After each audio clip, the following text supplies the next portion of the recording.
Bonjour à tous.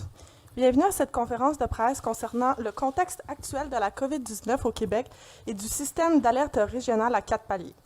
Mon nom est Marjorie Côté-Boileau, attachée de presse du ministre de la Santé et des Services sociaux. La conférence de presse se déroulera ainsi. Le ministre de la Santé et des Services sociaux, M. Christian Dubé, s'adressera d'abord à vous. Ensuite, aura lieu une période de questions des médias à laquelle le directeur national de santé publique, M. Horacio Arruda, et le conseiller médical stratégique adjoint à la Direction générale de la santé publique, Dr. Éric Lidvac, se rendront également disponibles pour répondre aux questions. Sans plus tarder, il me fait plaisir de céder la parole à M. Dubé. Alors, merci beaucoup, Marjorie, et bonjour à tous. Un bonjour aussi à Dr. Arruda. Je trouve qu'on se voit pas mal souvent ces temps-ci, alors merci encore d'être là, mais surtout de pouvoir présenter un autre membre de l'équipe de santé publique, M. Lidvac, qui est en fait un des grands responsables de la stratégie qu'on va présenter aujourd'hui, la stratégie régionale de niveau d'alerte. Alors, on trouvait important que les gens prennent contact une première fois avec M. Lidvac. Alors, je pense que vous le savez, on se prépare depuis plusieurs mois en prévision de la deuxième vague.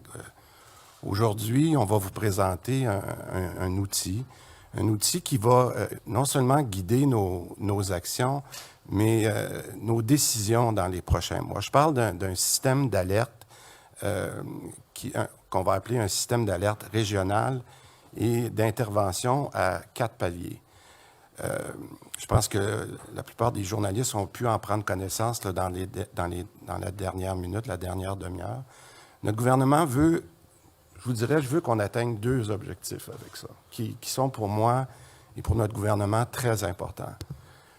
Ce qu'on entend depuis la première vague, c'est que les gens veulent avoir une meilleure prévisibilité. Être capable de savoir qu'est-ce qui s'en vient, parce que vous allez voir tout à l'heure, je vais vous montrer, on a déconfiné rapidement, on a confiné rapidement, déconfiné, mais c'était difficile d'avoir une prévisibilité. Fait que ça, c'est le premier point. Mon deuxième objectif, c'est d'être capable d'aider la population à se responsabiliser dans ce contexte de pandémie. Donc, je résume, responsabilisation puis prévisibilité. Il n'y a personne, en fait, qui veut retourner à un confinement comme celui qu'on a eu au printemps dernier. Bon. J'espère que... Oui, ça va. J'espère que les gens à la télé peuvent suivre j'allais dire les acétates, ça trahit mon âge. OK. Le système d'alerte régional qui a été développé est un système d'alerte qui va permettre à la population, comme je l'ai dit, de nous suivre, mais aussi, pas juste à la population, mais aux entreprises, parce que on l'a vu, il y a eu des impacts économiques, il y a eu des impacts sur notre système de santé. Donc, encore une fois, la question de prévisibilité est importante.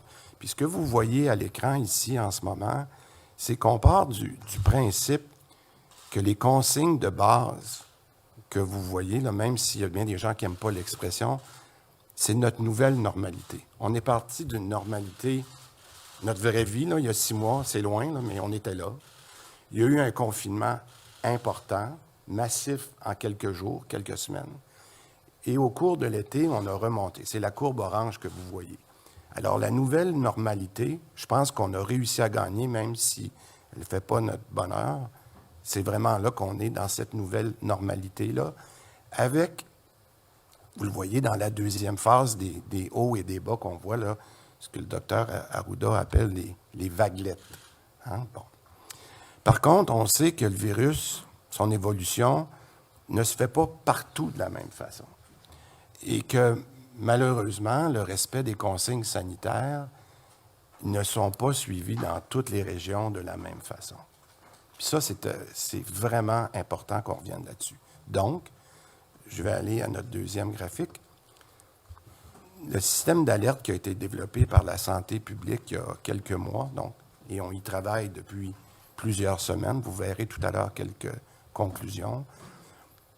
On l'a appelé un système à 4 paliers, justement, pour être capable d'avoir de la prévisibilité. 4 paliers, la vigilance où on est présentement dans la plupart des régions, palier vert, La préalerte, que vous voyez, le palier jaune.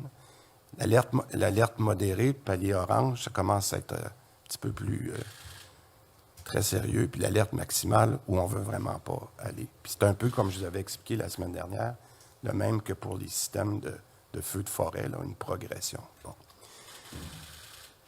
Le deuxième palier, pour moi, c'est un premier signal d'alarme. Ça veut dire qu'en fait, que la transmission commence à s'accroître puis qu'il va falloir redoubler d'efforts. Vous allez le voir tout à l'heure, on a déjà des régions qui sont dans le jaune. Malheureux, là, mais c'est notre réalité aujourd'hui. Puis les paliers 3 et 4, soit orange et rouge, bien, c'est une intensification progressive. Puis tout à l'heure, Dr Arruda puis Dr Lidvac pourront répondre plus spécifiquement à ce que ça veut dire. Bon. Un autre graphique. Bon, je vous ai parlé des 3 paliers. Maintenant, parlons des critères.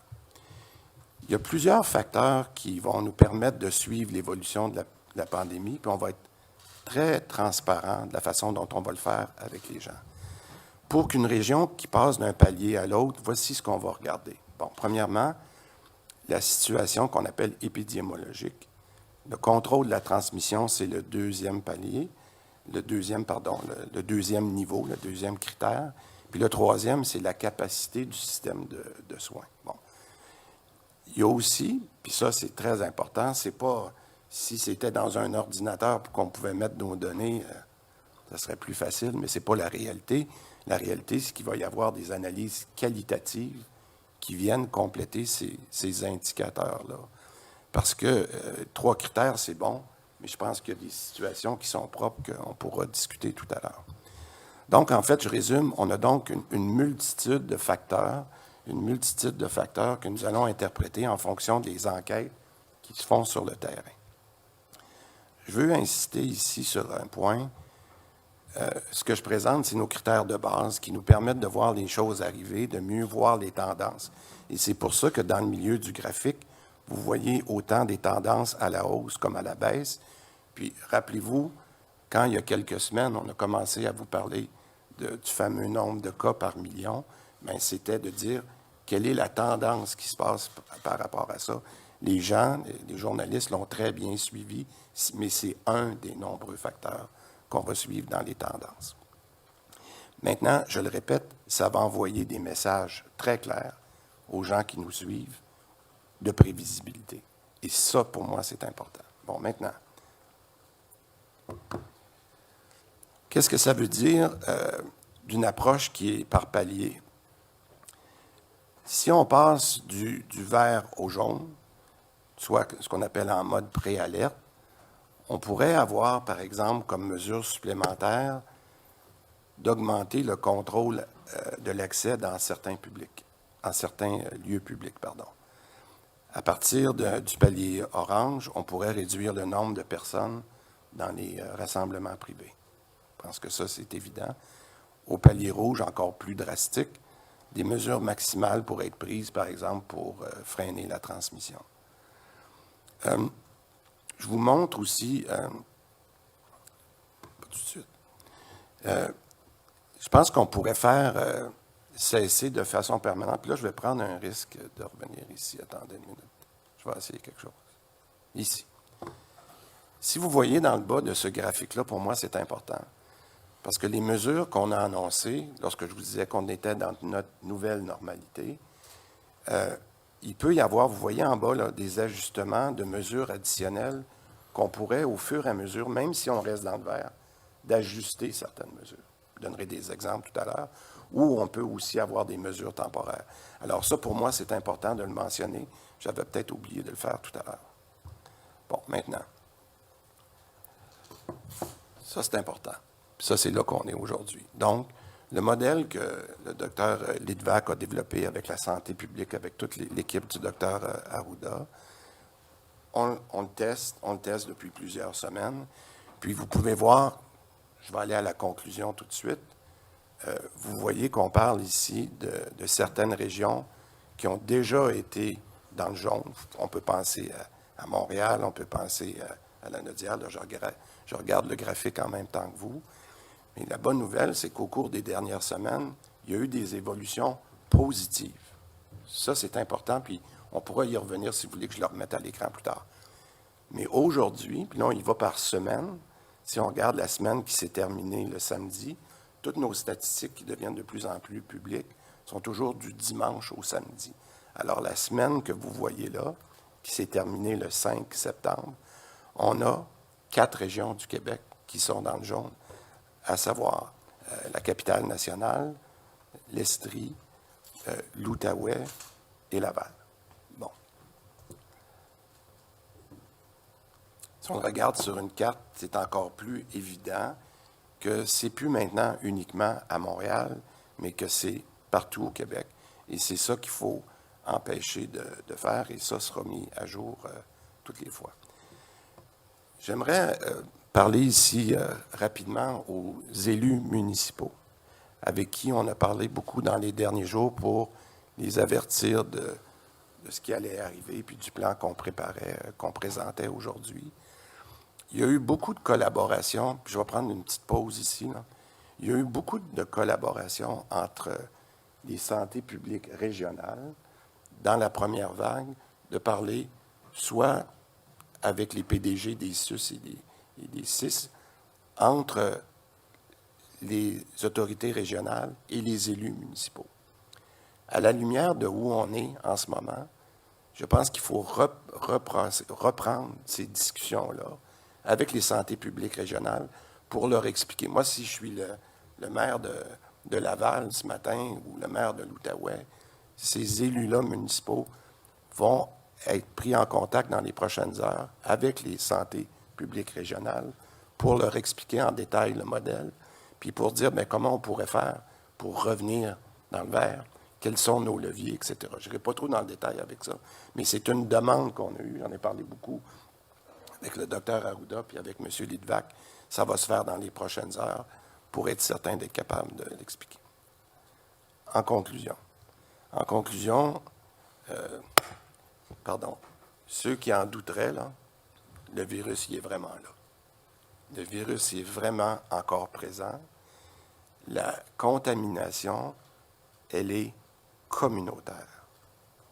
Et parce qu'elle est communautaire, elle se propage dans nos milieux de vie et dans nos milieux de soins, jusque dans nos écoles.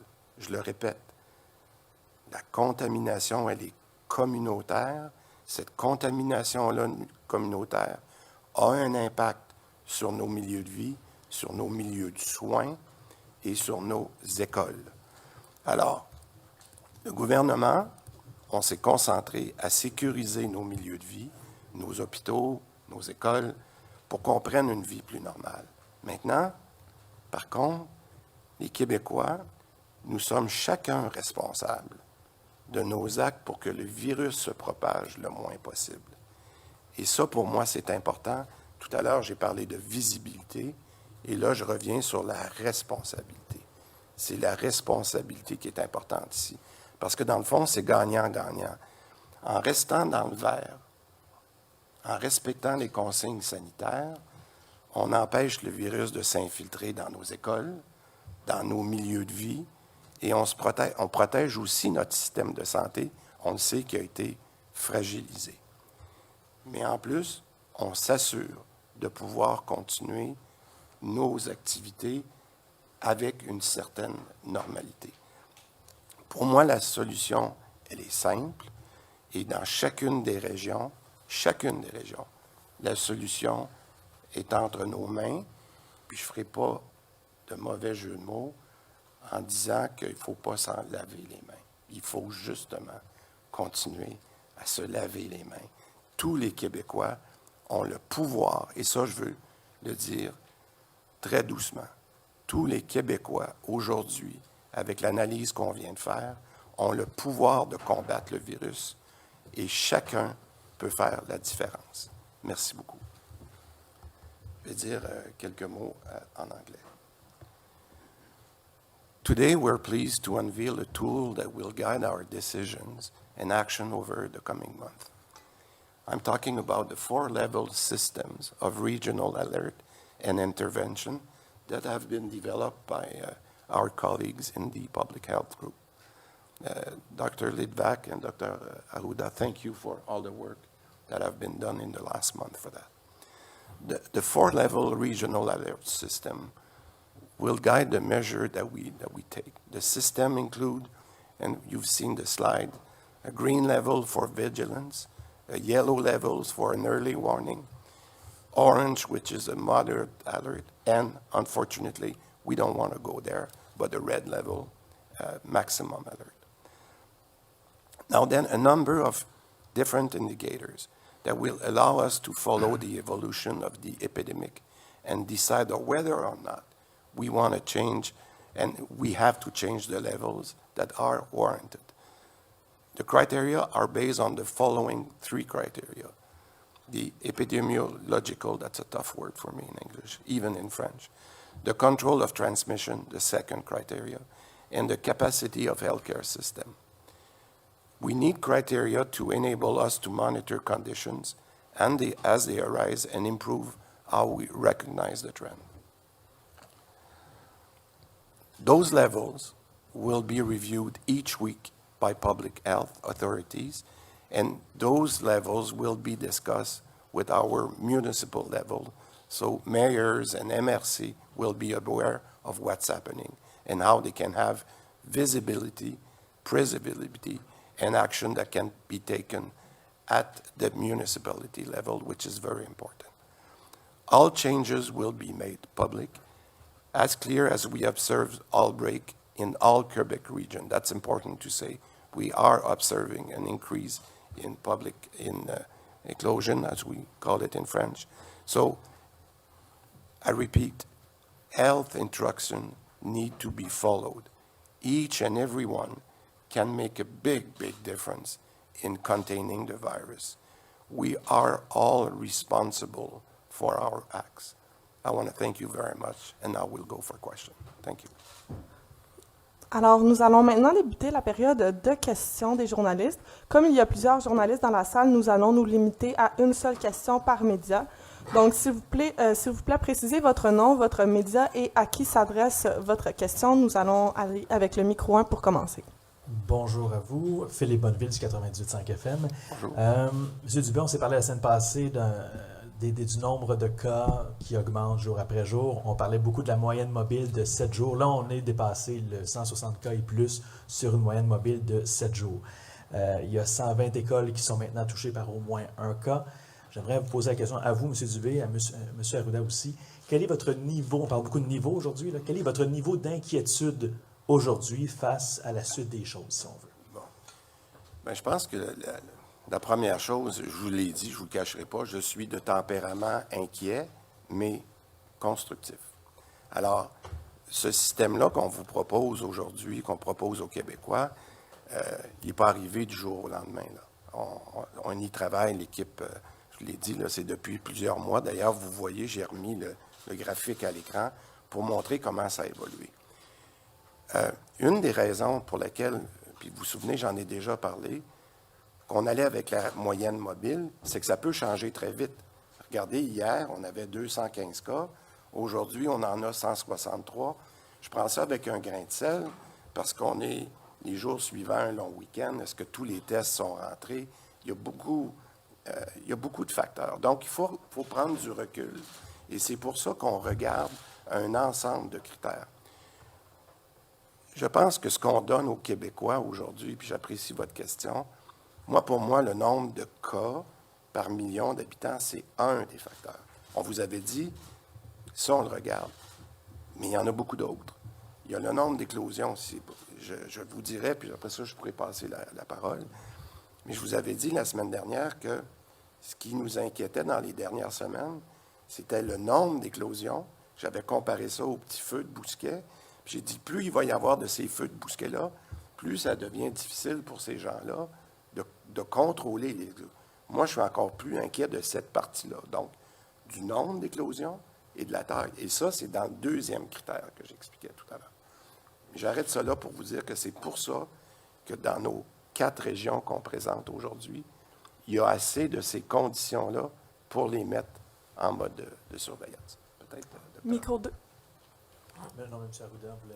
Docteur Arruda, vous Ouais, voulez pas- rapidement, le ministre l'a bien expliqué, mais il faut comprendre que, comme on le dit, c'est toute une série de critères. Quand on voit un patient, par exemple, puis on dit la tension artérielle est à 140 sur 90, on ne va pas seulement faire ça, on va faire d'autres examens pour être capable de vérifier si c'est chez un diabétique, c'est selon le type de patient.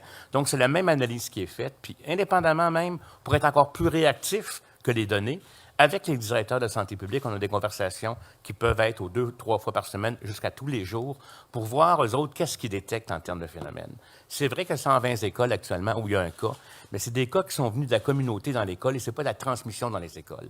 S'il se met à avoir de la transmission, là, c'est autre chose et c'est comme ça qu'on va ajuster les éléments. Mais ce que la population doit retenir, pour elle, c'est que si sa région est dans le palier vert, il faut continuer les bons efforts pour ne pas aller dans le jaune. Mais si elle est dans le jaune, il faut multiplier les efforts. Le masque, la distanciation, les parties, il faut ralentir ça. Fait que dans le fond, là, avec ces paliers-là, la population peut se dire, puis je vais vous dire tout de suite, là, puis ce que le ministre dit, puis je l'ai dit en Côte-Nord, puis à Saguenay-Lac-Saint-Jean, c'est pas parce qu'ils n'ont pas eu de cas là-bas qu'il ne faut pas qu'ils pensent que le virus est là. Le virus, il est présent, c'est un trait qui va nous frapper dans le dos.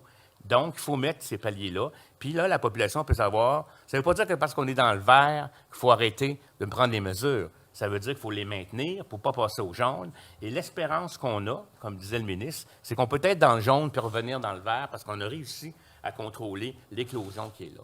Puis on a besoin de la population. Puis dernier message, si vous me permettez, quand les équipes de santé publique vous appellent parce que vous avez été en contact avec un cas ou qu'il faut dire les contacts que vous avez eus, il faut collaborer. Parce que c'est comme ça qu'on peut couper la chaîne de transmission puis empêcher les petits bosquets de devenir un feu de forêt dans Québec ou ailleurs. Micro 2. La semaine dernière, la mairesse de Montréal disait l'île de Montréal, ce n'est pas une seule et même réalité. Il y a des réalités qui sont différentes d'arrondissement en arrondissement et tout ça. Est-ce qu'à ce moment-là, votre code de couleur pourrait s'appliquer, par exemple, à une sous-région, un quartier de Montréal? Et concernant les 4 régions, parce que là, je comprends que pour le moment, ce sont vraiment des régions administratives, est-ce que, parce qu'on disait qu'à partir du moment où on était en jaune, il pourrait y avoir contrôle d'accès de certains lieux publics, est-ce que déjà pour ces 4 régions-là, il y a des mesures qui sont en place? Comment ces codes-là seront connus par les gens concernés? Est-ce que les policiers seront appelés peut-être à collaborer pour faire appliquer des mesures? Bon, c'est un bon truc. Vous avez 2 questions dans votre question. Là. Je pense que c'est correct. Vous avez le droit de faire ça, puis je vais essayer de répondre aux 2. Bon.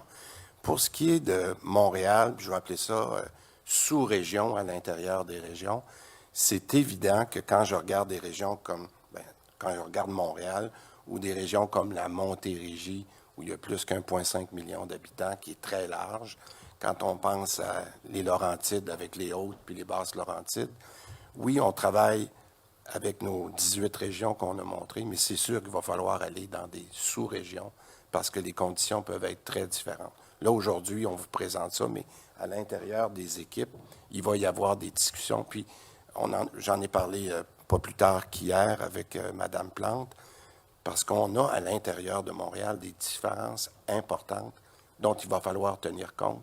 Si jamais, là, la bonne nouvelle, c'est que Montréal, puis moi, je suis très content pour Montréal en ce moment, qu'on soit encore dans le vert, mais on sait où il faut faire attention. On les connaît, les sous-régions, où il faut être prudent. Donc, oui, votre question est très à propos. On va avoir des sous-régions, puis on va en tenir compte. Ça, c'est pour le premier aspect de votre question. Bon. Sur la deuxième, écoutez, c'est tellement... Comment je vous dirais ça, donc? Je vais répéter ce que j'ai dit. Il faut absolument, puis peut-être que je ne suis pas assez précis, puis n'hésitez pas à me le redemander, là. Mais il faut absolument que les gens comprennent que c'est leur rôle. Je ne sais pas si je l'ai assez dit ce matin, là, mais il faut que les gens comprennent que c'est leur rôle. Et si on est capable de passer ce message-là, je l'ai trop vu dans des cas là, des derniers jours, puis on en parle beaucoup à l'interne. Fait que je sais que peut-être que je ne réponds pas à votre question, là.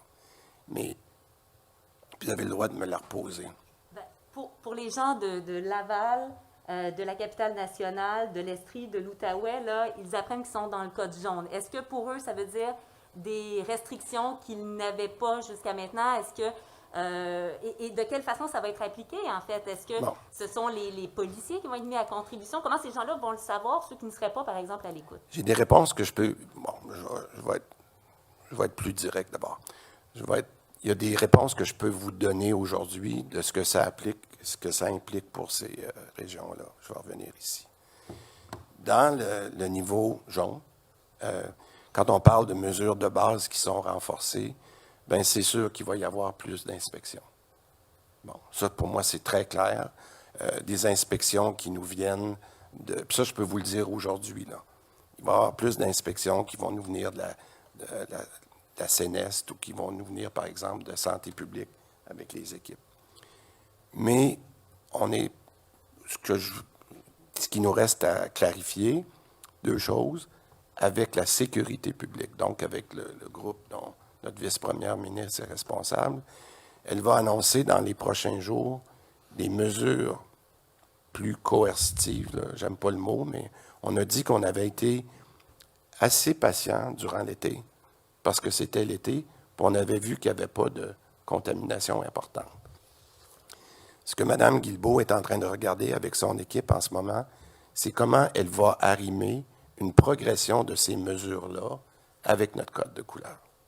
Donc, c'est ce que je suis assez clair, c'est qu'aujourd'hui, je ne suis pas capable de vous les donner, mais on l'a vu dans les derniers jours, on a déjà commencé à donner plus de pénalités, de contraventions, parce qu'on savait que dans le jaune, on devait commencer à le faire.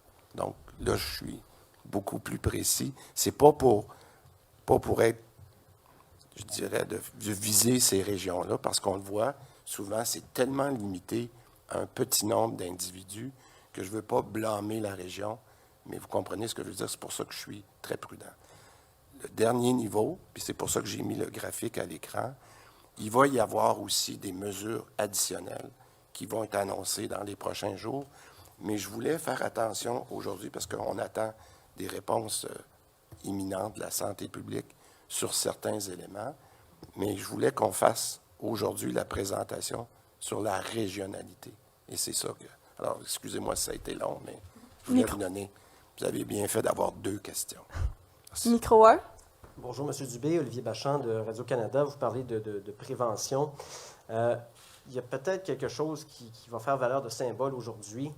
Pouvez-vous me confirmer qu'il y a 3 ministres de votre gouvernement qui sont présentement en isolement, les ministres Bonnardel, Jolin Barrette et Rouleau, à la suite de leur contact avec la mairesse de Longueuil qui a été déclarée positive à la COVID-19? Et qu'est-ce que vous pensez de tout ça? Bien, la réponse, c'est oui pour 2 des noms que vous avez nommés. Je ne connais pas, je ne sais pas encore si le 3e nom, donc je sais que c'est le cas pour M. Bonnardel puis Mme Rouleau. Je ne connais pas, peut-être que vous avez des développements que je ne connais pas sur Simon Jolin Barrette, mais qu'est-ce que je pense de ça? Ça montre à tout le monde comment c'est virulent. Je pense que les gens voient que malgré souvent toutes les précautions qu'on peut prendre, puis je le sais, moi je le vis tous les jours avec mes collègues, là. Moi je suis très triste pour mes collègues, j'espère que les nouvelles seront bonnes, mais je pense à Mme Parent qu'on connaît bien, que moi je vois régulièrement, là, je ne l'ai pas vu dans les dernières semaines, mais je pense que ça montre à tout le monde, que tout le monde, même quand on prend toutes les précautions, on l'a dit, là, le mot c'est un traître, ce virus-là. Puis, je le répète, si des gens pensaient qu'il n'existe pas, là, qui essayent de nous convaincre que c'est de la frime, que c'est une grosse grippe, là, bien, je pense qu'on a la preuve depuis quelques semaines que c'est là. Alors, je vais juste envoyer, on va se croiser les doigts pour nos collègues, puis souhaiter à Mme Parent qu'elle passe le plus rapidement possible à travers ce mauvais passage-là. Si vous me permettez, Micro 2, de revenir à s'il votre vous plaît, annonce. c'est une seule question par journaliste. On va pouvoir revenir si jamais on a le temps. Merci beaucoup. Merci. Oui, Ariane Lacourcière de la presse. Bonjour. Je me demandais s'il y a un dénominateur commun aux cas là, qui sont de plus en plus nombreux dans les dernières semaines.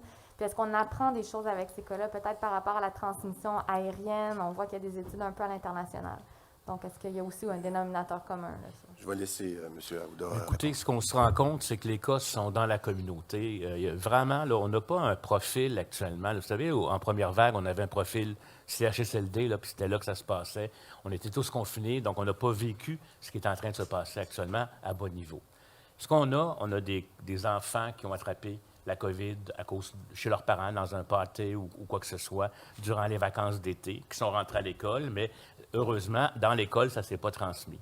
On voit des choses associées à réunions familiales de 14-15 personnes où là, il y a à peu près une dizaine de personnes qui ont été contaminées. On a des situations dans les bars. Vous avez vu ce qu'on a vécu avec les karaokés, particulièrement dans le Capitaine. Il y a des entreprises aussi où il y a, par exemple, dans le commerce de détail, un cas ou deux, souvent qui ne se transmettent pas à la clientèle, mais c'est vraiment des gens qui ont attrapé dans la communauté qui se sont transmis. Les heures de dîner, là, notamment dans les différents milieux à l'école, dans les CHSLD, c'est dangereux parce que des gens, là, quand ils sont au travail, ils appliquent les mesures. Là, quand ils rentrent dans la cuisine, c'est comme s'ils étaient en famille, dans la maison, ils enlèvent leur masque, ils se parlent, ils mangent. Donc, ça, c'est un élément. Et c'est la chose aussi. Là, on va rentrer dans les maisons. Hein? On a fait beaucoup de parties à l'extérieur. Là, on va rentrer dans les maisons. Et là, je peux vous dire que c'est très difficile dans un contexte familial ou de maison de ne pas appliquer, de maintenir le 2 mètres. Le 2 mètres, c'est pas naturel. Là. Je veux dire, même moi, j'ai tendance à... Puis le masque, là, c'est pas naturel. Fait que quand on se retrouve dans un milieu où c'est pas... Là, je vous vois avec des masques, on se rend bien compte que les mesures sont appliquées, on est à distance de 2 mètres. Et donc, c'est à peu près hétéroclite. D'où le message du ministre de dire « le pouvoir est entre vos mains ». Parce que si la somme de ces cas-là, puis là, pour ce qui est des ministres actuellement, ce sont des contacts de cas, ça ne veut pas dire qu'ils ont fait la maladie. Si les mesures ont fonctionné, peut-être qu'ils ne l'auront pas fait, mais ça peut arriver. C'est un traître, hein? Je vous le dis, là. Votre beau-frère, la belle-sœur, puis ils peuvent bien vous aimer, mais ils peuvent avoir le virus sans avoir de symptômes. Donc, actuellement, c'est pour ça, c'est des éclosions qu'on est capable encore de contrôler. On est dans ce qu'on appelle des vaguettes. Mais si, là, ça se met à flamber, c'est là qu'on va avoir des problèmes. D'où l'importance que dit le ministre, puis d'où l'importance que les gens voient, là, que c'est pas des niaiseries quand on passe du vert au jaune, c'est qu'il se passe quelque chose. Est-ce que je peux juste la transition compléter aérienne, un peut-être. point? On a commencé dans les dernières semaines, une fois par semaine, à vous donner 3 graphiques qui, je pense, vont répondre à votre question. On donne les statistiques par âge, par région, mais aussi par secteur d'activité, qui est plus précisément votre question. Fait que ce qu'on va faire dans les prochains jours, on va voir pour les mêmes semaines, là, les semaines qui se terminent le samedi, on va vous donner ces... Alors, vous allez le voir qu'en ce moment, là, c'est vraiment réparti entre le communautaire, le travail, c'est tout ça. Il n'y a pas vraiment là, de secteur plus que d'autres, et c'est ça qu'il faut suivre. Donc, c'est un peu le message qu'on passe, c'est qu'il faut être attentif partout. Il n'y a pas de place où il se cache mieux que d'autres. Pour ce qui est de la transmission aérienne, très rapidement, on sait que la transmission aérienne, ça peut exister, mais ce n'est pas le driver, ce n'est pas le moteur principal de la maladie. Ça ne veut pas dire que c'est pas bien de ventiler les maisons puis d'aérer la maison. Là, ça, je pense que c'est une pratique qui est bonne, même pour enlever des toxiques, cuisiner, etc. Mais ce n'est pas le driver de la compagnie, de la maladie. Il faut vraiment respecter. Si vous respectez le 2 mètres, mettez un masque, puis vous lavez les mains. L'aérien, là, ça va peut-être avoir un effet, mais beaucoup, beaucoup, beaucoup moindre et beaucoup moins de cas. Je ne veux pas l'éliminer complètement, mais concentrons-nous sur le 2 mètres, parce que ça, c'est dangereux. Bonjour à tous, Stéphanie Marin de la presse canadienne. J'aurais aimé en savoir un peu plus sur ce que ça signifie pour les citoyens de passer du jaune à orange, parce que là, dans la tête des gens, c'est des couleurs, c'est pas très concret. Une région qui passe dans l'orange, ça signifie quoi? Les rassemblements à la maison sont interdits, il y a des commerces qui vont fermer. Qu'est-ce que On ça peut signifie? peut-être... on a notre expert ici qui a travaillé très fort là-dessus, peut-être Dr. Litvak, si vous pouvez donner peut-être des exemples, ça aiderait. Oui, alors dans le fond, quand on passe au palier orange, on va vouloir mettre en place des restrictions et des interdictions, mais de façon la plus sélective possible pour interférer le moins possible avec le quotidien des gens. Mais quand on arrive à ces niveaux-là, dans le fond, on est rendu à un niveau de transmission où il faut qu'on mette en place des mesures pour essayer de ralentir la transmission. Fait que pour vous donner quelques exemples de choses qui pourraient être mises en place au palier orange, par exemple, de diminuer le nombre maximum de personnes qui sont permises dans un rassemblement privé. Par exemple, de diminuer le nombre de personnes qui sont permises aussi dans des rassemblements dans des lieux publics. Et puis, je veux dire encore de manière très sélective, il y a possiblement certains types de milieux où on sait que le risque de transmission est significatif, qu'au palier orange, on pourrait décider qu'il faut temporairement fermer ou interdire. Mais tout ça, je pense, va dépendre de...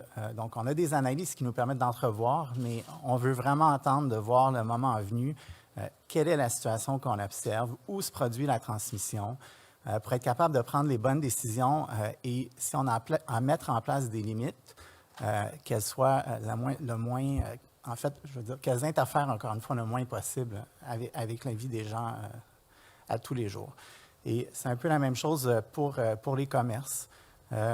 Il pourrait y avoir certains types d'activités, je dirais surtout au palier rouge, certains types de commerces qu'on voudrait fermer, mais ça va être beaucoup moins que dans le confinement et ça va être uniquement lorsque vraiment nécessaire pour avoir un effet, pour ralentir la transmission dans toute la population.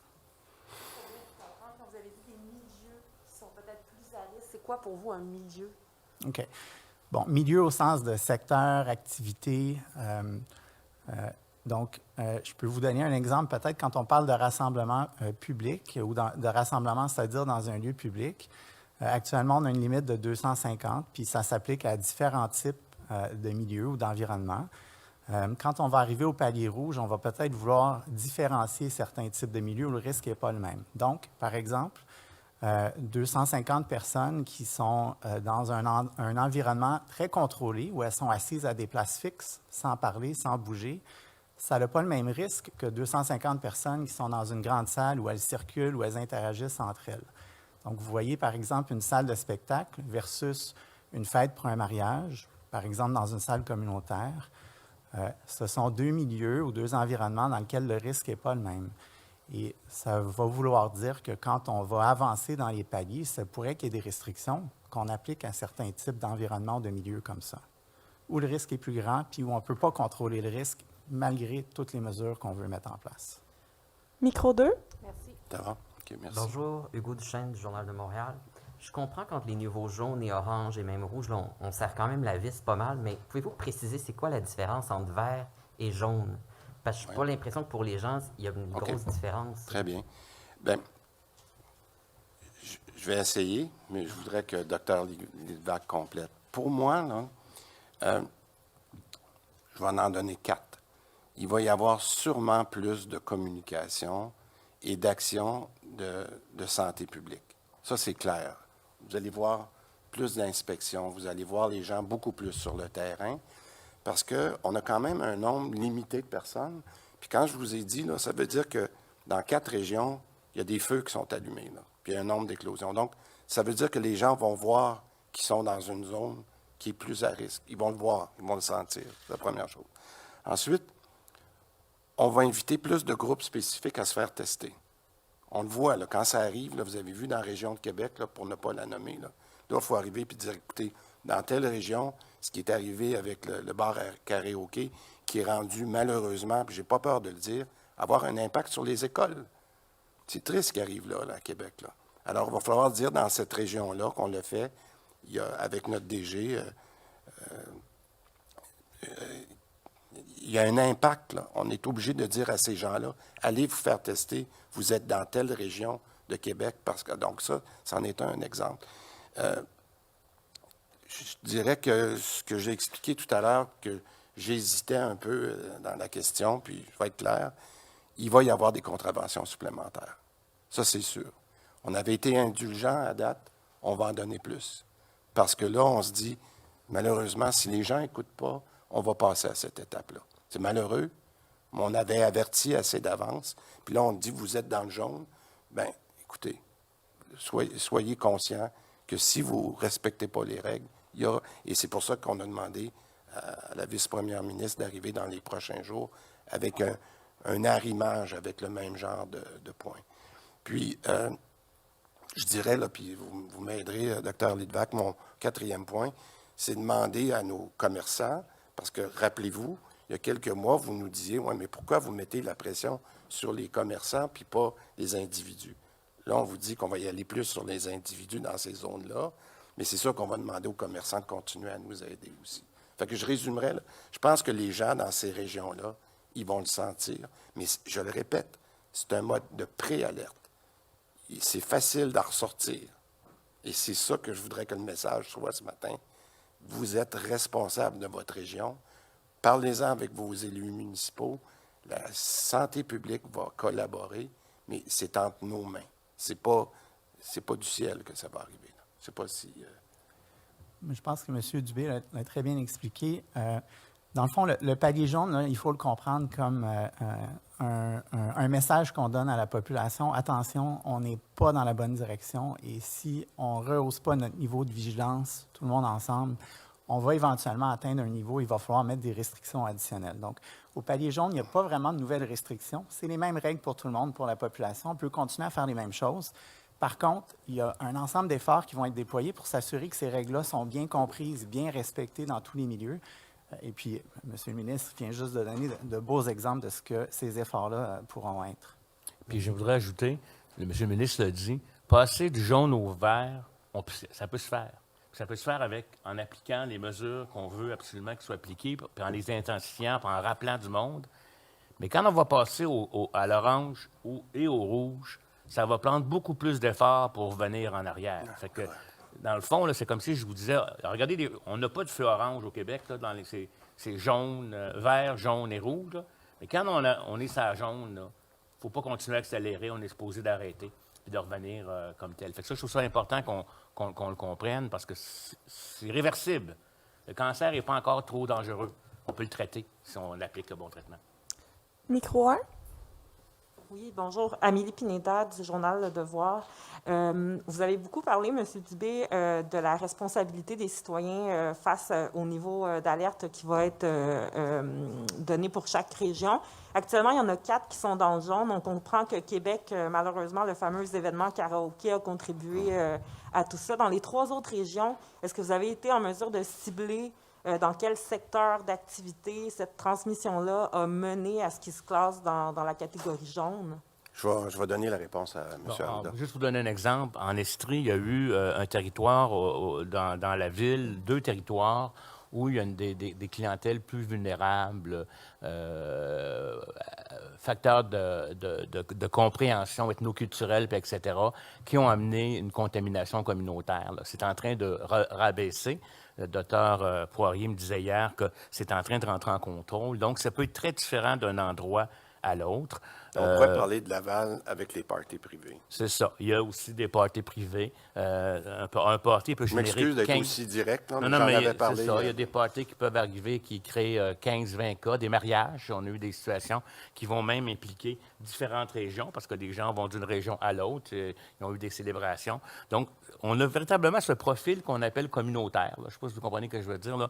Il y a eu quelques cas dans des restaurants, mais il n'y a pas de grosse éclosion, je vous dirais, là, massives qui font qu'on arrêterait tous ces secteurs d'activité. Mais il faut renforcer les messages, il faut revenir, et puis il ne faut surtout pas lâcher. C'est ça qui est le problème. C'est quand on ne le voit plus, on a l'impression que c'est terminé puis c'est parti, alors que ce n'est pas le cas.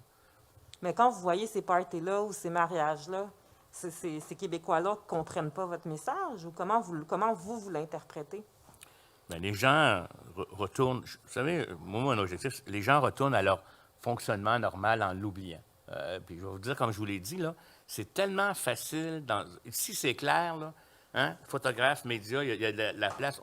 Notre comportement est généré par le fait que notre environnement nous dit « Wow, attention, ça prend de la distanciation. » Vous vous retrouvez dans une fête entre amis, entre personnes. Ces codes-là ne sont pas là, là. Je veux dire, même à la limite, c'est assez difficile, même dans un mariage, quand on voit un cousin qu'on n'a pas vu depuis longtemps, de ne pas se rapprocher un peu. Puis même, à la limite, je suis sûr qu'il y en a qui vont se donner un petit bec en se disant « C'est pas grave, là. » C'est ça le problème aussi. Okay. Micro 2. Merci, Radio. Phil Carpenter, Global News. Could you please explain how a system like this would work in a place like Montreal, where the situation in one spot or one borough might be completely different from another?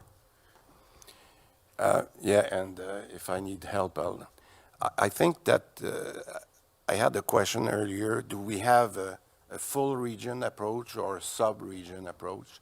I think we're going to go for both. To start with, like Montreal is a good news today.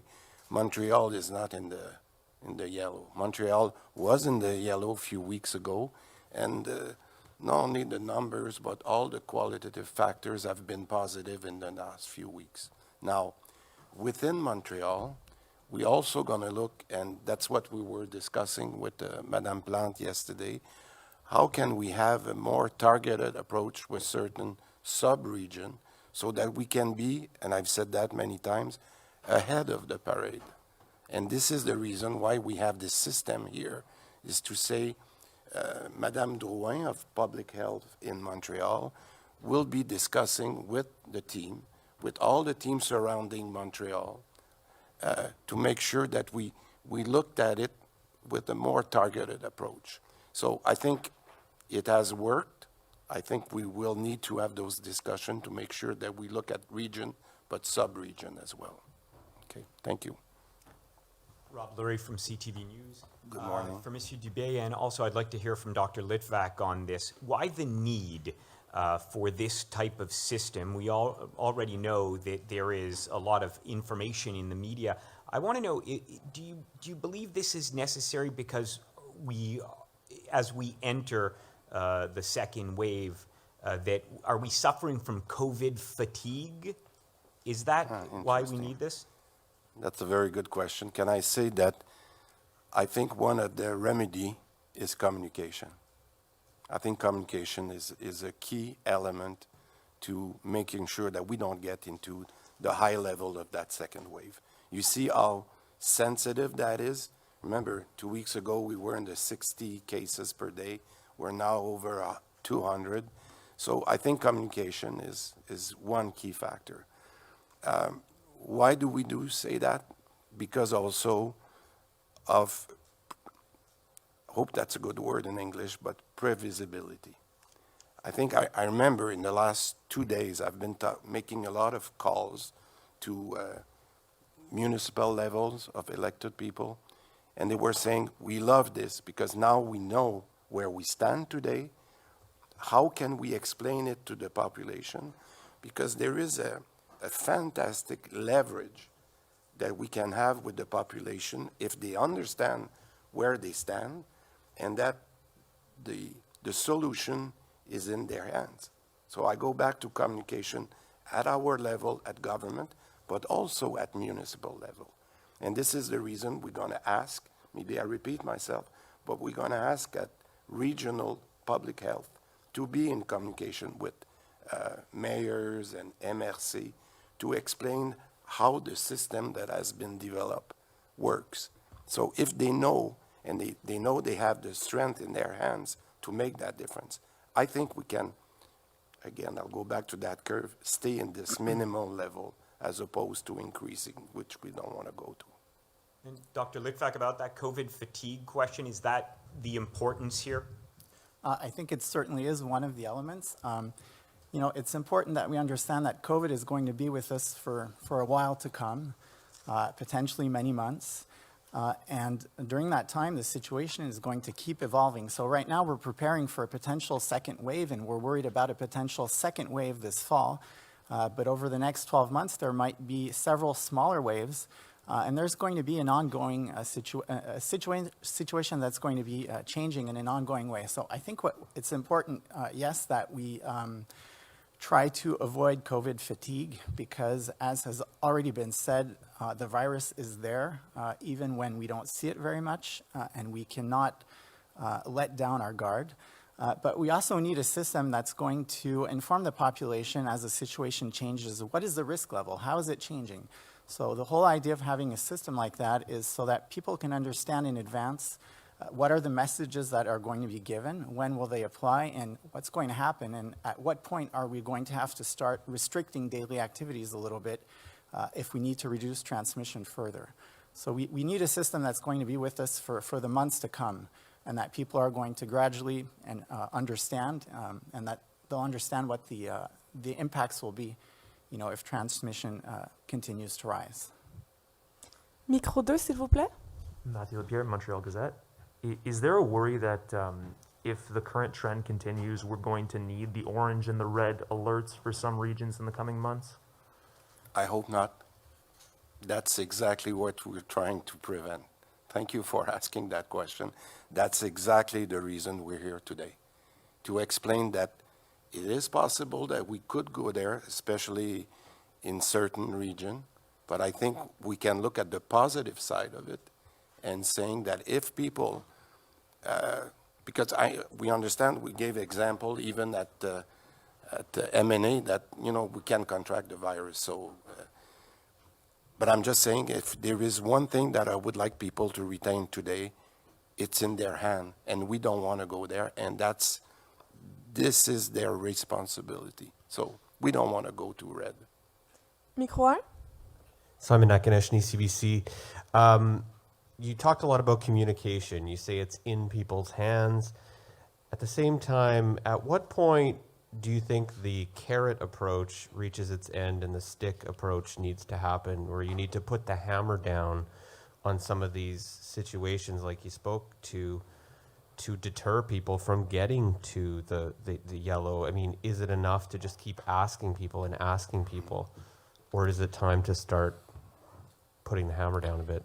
The answer is it's a difficult equilibrium to, this bâton and carrot, but stick and carrot, sorry. But you're right. I believe that in the last few months, we have been more on making people their decision themselves. Our condition were good. You remember, we have been, but now that's the reason when I was talking, as an example, talking with Madame Guilbeault of Public Security. She will come up in the coming days, now that we have announced this program, how that she can match the level of contravention, the numbers of penalties that can be made in line with those colors, in line with those alert systems. So I don't like that, but I think our government is willing now to go there if we get into those type of. So I think that answers your question. That will be more in the tough part in the next few weeks if we need to go there, because that's we don't want to go into the red zone for sure. Thanks. C'est ce qui met fin à la conférence de presse. Merci beaucoup d'avoir été présent. Merci. Merci à tout le monde. Bonne semaine.